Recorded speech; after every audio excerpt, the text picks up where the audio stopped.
sweater. Dan, first question, back right. Steph, Dan Wicke with the Los Angeles Times. Congratulations on MVP. You worked with the format of this game, trying to figure out ways to improve the competitiveness. I guess, having experienced it, what did you make of it? And maybe even to pull back bigger picture, like what should it be in a perfect world? Like, what should the competition level be for this game to be at its best? I mean, I did have some input and a lot of conversations with Adam and the rest of the leadership on where we were last year. We needed a change, needed some new life, new juice in the game, something kind of unexpected. What that answer was collaborative effort to, I think, one, condense the amount of time you're actually playing so that it gives us more clarity on, like, all right, if so we can raise our level of competition and keep it fun for everybody. I think that was a big part of it. Obviously, there's a lot of conversation around the fourth team and the Rising Stars, and the All-Star experience on Sunday is very sacred, and you have to work your way into that. But I think it was a good step in the right direction to reinvigorate the game in some way, and then you tinker with it again next year and see, what changes you can make. I don't want to compare it to any other era because the world has changed, life is different, the way people consume basketball is different. So it's not going to look like it used to, but it can still be fun for everybody. And I think I had fun. Our team had fun. That's kind of all that matters. On your left, third row, Ann. Hey, Steph, Ann Killian, San Francisco Chronicle. You've had a pretty intense first half of the season. You had a very intense weekend I've seen your schedule, pretty crazy. I'm just wondering, what was the highlight? What's your level of exhaustion, and what do you plan to do for the next couple of days when you finally get a little time off? The hosting experience was unbelievable. I'm not going to complain about being tired or exhausted. This is an honor and a blessing to be able to celebrate and share this beautiful Bay Area that's been a part of my life for the last 16 years, and the basketball history and culture that's here, and the amazing fans that are here, and the impact that the game being here has had on both cities. So it was awesome from start to finish. And, I mean, the highlight is obviously the game. That's what everybody's looking forward to. But it brought a lot of my people together that have helped me along the way or been a part of the journey, and I got to kind of reflect a little bit. And I'm excited to get back to work next week. I'll definitely get away and take a little catch up on some sleep, but everything kind of went exactly as it should, and it's a 10 out of 10 experience for sure hosting the game here. Dave, over here on the second row. Steph, Dave McBenamin, ESPN. You won one of those trophies in Cleveland a few years back, scored a bunch of points, hit a bunch of threes, a traditional game format. There might not have been like a obvious MVP choice today, but you kind of get it going in that finale. What was that run like for you? Hit the half-court shot, and then it looked like your teammates started looking for you. Yeah, it was one of those kind of little flurries, just having fun.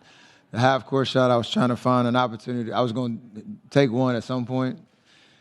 Jokic was picking me up at half-court, which is hilarious. He forced it wasn't even an 8 seconds, it was like a 12-second violation. But like, again, the stories kind of write themselves, just having a moment where you get the crowd into it and do what I love to do on the floor.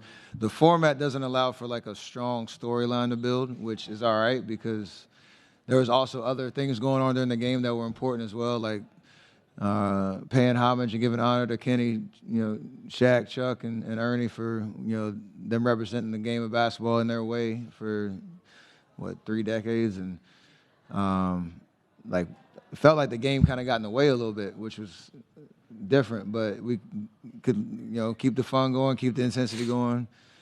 And, end up with a trophy, which is pretty cool. Back left on the aisle, Tim. Yes, Steph, Tim Kawakami, San Francisco Standard. Did you, whether it was the format or because you're the guy here or the crowd's cheering for you, did you feel pressure to actually win this? Did you feel the competitive level? Did you talk to the other guys, say, let's show a little bit more competitive energy than we have maybe in recent years? Blonde hair. Yes and no. Like, I was just riding high on the energy this whole weekend because it's here, and you want the product to be at a level that, again, is fun for us as players. You feel a little bit of energy in the crowd and know everybody who's watching on TV is tuning in for a reason, and you want to give them a show. I kind of feel like that all the time, but I had some other guys, Kyrie yesterday at practice, when we came in right before we took the floor, he's like, yo, we playing this year? And I was like, yeah. He's like, all right. And you saw him, he was guarding Donovan Mitchell, physical. He was, short spurts playing, keeping the intensity going and all that. And so that it all mattered. And everybody was professional tonight. Everybody showed up, did their job, and did right by the game. And like I said, it's a good step in the right direction, I felt like. 6th row on the right. Hey, Steph. Aurelia for Open Court.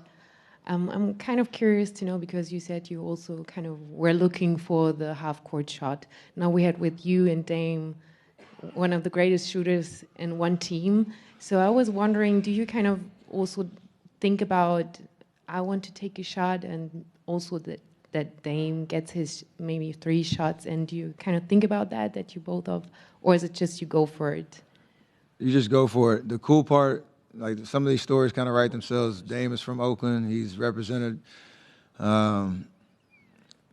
Brookfield, where he's from. Like, he is Oakland. And playing in Portland, playing in Milwaukee, every time he comes back here, he wants to put on a show, and he made the shot to end the first game and got to do his Dame time thing. I had my little moment in the second game. The defending champ, JT, got us going early in the second game and gave us a lot of life, hit some shots. So everybody had their moment and chimed in on the fun, and that's the way it's supposed to be. Ron over here on the 3rd row. Steph, Ron Kochick, San Francisco Chronicle. Was there any moment when Wemby does something and you find yourself thinking a 7'3" guy's not supposed to be able to do that? Everything he does. and everything. To go along with that, sort of, if you look into the future, to think of him as the anchor of this game 5, 10, 15 years from now, what's that going to look like, given how unique he is? He took it serious. He was playing hard. He was showing his unique skill set all across the board. It was very similar to like Giannis a couple years ago when he was dunking everything and sprinting up and down the floor. So you make the game what you want it, and everybody has a choice to do that. And I like it being in the hands of guys like Wemby who talk the right talk and show up the right way and understand what this is about. In the back, towards the center. Lauren Jones, Lojo Media. 2 quick ones. The first is, why was it important for you guys to include Oracle and just pay homage to have some of the events there this weekend? And second is, of the young all-stars that you've played with, who excites you the most about leaving this game in good hands? I mean, if you've been a part of our journey and understood the highs and the lows of everything we've experienced as a Golden State Warrior franchise, Oracle is front and center as the symbol of that. It's such a unique place. Oakland's such a unique city, unique town, and the idea that we had an opportunity to pay homage to the 47 years that we played in that building and the memories that we had. I got real emotional yesterday going back. I've been back a couple times before, but not with a crowd and not with a basketball floor on the ground and being able to kind of reminisce. And it was very special for sure. I know there's a lot of talk like we should play a game there. I like that idea. But Oracle holds a special place in my heart and a lot of fans who've been a part of this journey too. So it was really cool. Marcus over here on the right. Marcus Thompson with The Athletic. Steph, you, as someone who's so invested in Oakland children, what do you like about Dame's story, being somebody who, matriculated from that into what he's become? Just his level of pride and passion and understanding. He has a huge story to tell when he comes back. Yesterday he was talking about some of the gems he dropped at his school that he went and visited, and you could tell he's just about inspiring people and being real with them about what life throws at you and how to get through it, and being authentically yourself. I know he gave some wisdom yesterday in the press conference about what he would have told his younger self about listening more. All that stuff is impactful and it matters, and he's as real as they come in that respect. To the point where they don't even say he wears number 0, he wears the letter O. Like that's real. Towards the middle on the left. Steph Jello from World Journal. So congratulations. So you have had so many big moments in your career. So where does this MVP rank for you? I don't know. This is just a special weekend all the way around. This is very symbolic of the entire journey. I know we have a lot. I hope we have a lot to accomplish on the court, and not ending the journey anytime soon. But again, for me and from my vantage point, having played here for 16 years, and this is the only place that I've played, it was just a great celebration of basketball in this area, and this is pretty cool to have too. Right over here on the front row. Hi, Steph. Tristy Rodriguez, NBC Sports Bay Area. First off, congrats on MVP.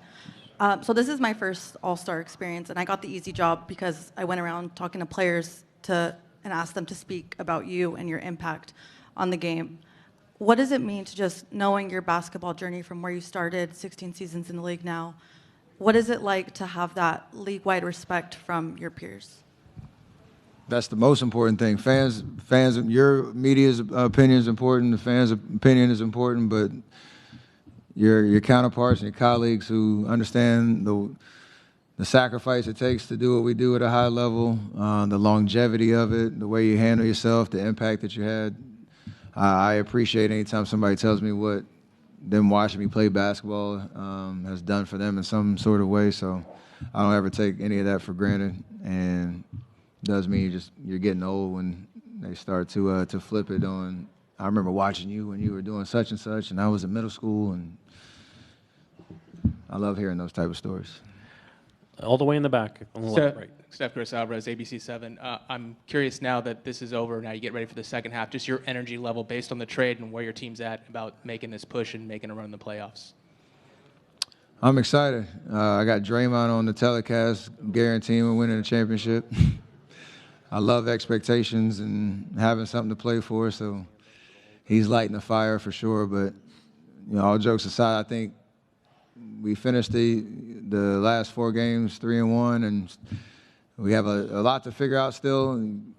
I think 27 games or so left to make a push. All we want is just to get into a playoff series and have a fighting chance to be a tough out and against anybody in the West. And we have a good opportunity in front of us to do that. So I'm looking forward to the challenge, and it's basically a playoff game every single night, and that usually brings the best out of you. Second row, right in the center. Steph, you surprisingly only have 11 All-Star games to your name, with LeBron having 21. Dang, your expectations are insane, brother. Does that play on your mind, though? Do you want to play longer to accumulate more All-Star caps in your illustrious career? Every year you get acknowledged in this way is important. I get Bron's got, 21 or something, and Katie's got like 16 probably, 15, something like that.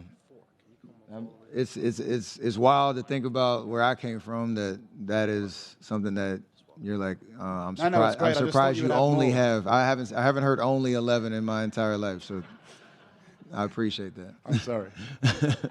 On the front, on your left. Steph, how you doing? Kevin Williams, Maroon Tiger, Morehouse College. You've been a strong advocate for HBCUs, including funding golf programs. How do you feel seeing the league amplify HBCU voices during this All-Star weekend? The HBCU Classic is a great part of the weekend. It shines a light on some amazing colleges and universities that are, in the business of providing amazing opportunity and have for years. And it just adds a different element to the weekend where I got to cross paths with, right before our practice, some kids that were in the hallway, they were about to play, and they pulling their phone out. They forgot about all their scouting reports. They forgot about all their prep. All they want to do is just take a picture and enjoy that moment. And it's about shining a light on them and the talent and opportunity that's there. So hopefully that is a part of All-Star Weekend every year in the future. We're going to do 2 more on your left, and then in the second row towards the center. Steph, you're an aficionado of Warriors history. How does it feel to be MVP, given that Rick Barry was the first MVP back in 1967 at the Cow Palace? And what does that mean just for you to have that honor and like you said, to see the franchise where it's come from. It's still surreal. I got to see Rick tonight, and but before I won the award. But I understand the history of this being the third weekend that we've hosted it, and from the Cow Palace to Oracle to now Chase. The legends that have played for this franchise, and being amongst them with certain accomplishments like this, and again, it's all about just celebrating the journey.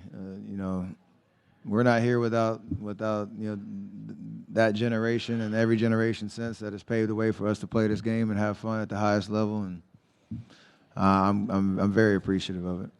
Last one, second row in the center. Hi, Steph. Right here. Tony Cañameras from Mundo Deportivo, Spain. We're talking about, you faced today international stars. Talking about international stars, there was in particular one that you said that inspired so much your game, Juan Carlos Navarro. Well, do you think that the way how he inspired your game has kind of become a decisive factor for you to become the greatest shooter of all time? Thank you. Every athlete that I got to see shoot the ball at a very high level, with Juan Carlos being a very unique one. I hit a one-legged three today, and that's what he used to do. So I emulated that pretty nicely tonight, which so shout out to him. Have you ever talked to him about shooting or? No, I just watched. I've met him once, but I just watched a lot of film and highlights. And like I said, there's so many shooters that have inspired me and impacted me the way that I play, from my dad to Reggie to Steve Nash. Juan Carlos is on that list. That's the cool part about basketball, giving back to the younger generation, and then we kind of come into our own. Thank you. Thank you, Steph. Congratulations and safe travels, everyone. This is it for tonight.